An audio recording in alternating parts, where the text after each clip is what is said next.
Γύρω στο 1200 π.Χ. η Ελλάδα τυλίγεται στις φλόγες.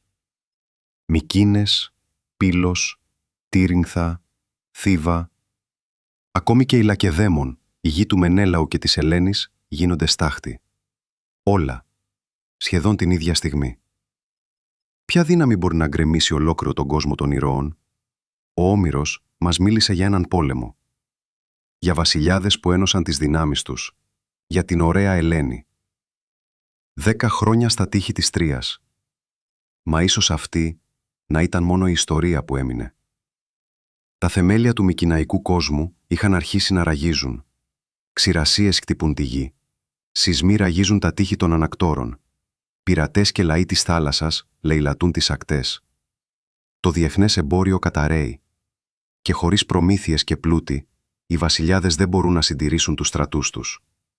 Η Τρία στέκει πλούσια, στρατηγική, ελέγχει το σιτάρι του εύξηνου πόντου. Ίσως λοιπόν η εκστρατεία να μην ήταν για την Ελένη, αλλά για να σωθεί ένας κόσμος που κατέρεε. Όμως ο πόλεμος κράτησε πολύ. Ο Αχιλλέας πέφτει από το βέλος του Πάρη.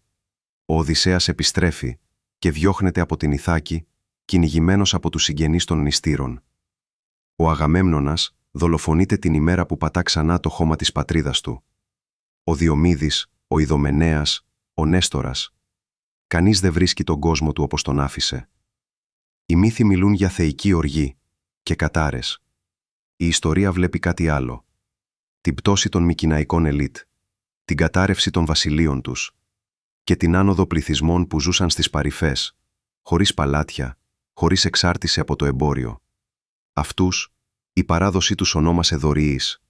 Κι όσοι Μικηναίοι επέζησαν, ίσως ένωσαν τις δυνάμεις τους με τους λαούς της θάλασσας, συμμετέχοντας στις μεγάλες επιδρομές που χάραξαν το τέλος μιας εποχής, σε όλη την Ανατολική Μεσόγειο. Η Τρία έμεινε στη μνήμη σαν το μεγαλύτερο έπος των Ελλήνων. Μα στην πραγματικότητα ήταν η τελευταία πράξη ενός κόσμου που πέθαινε.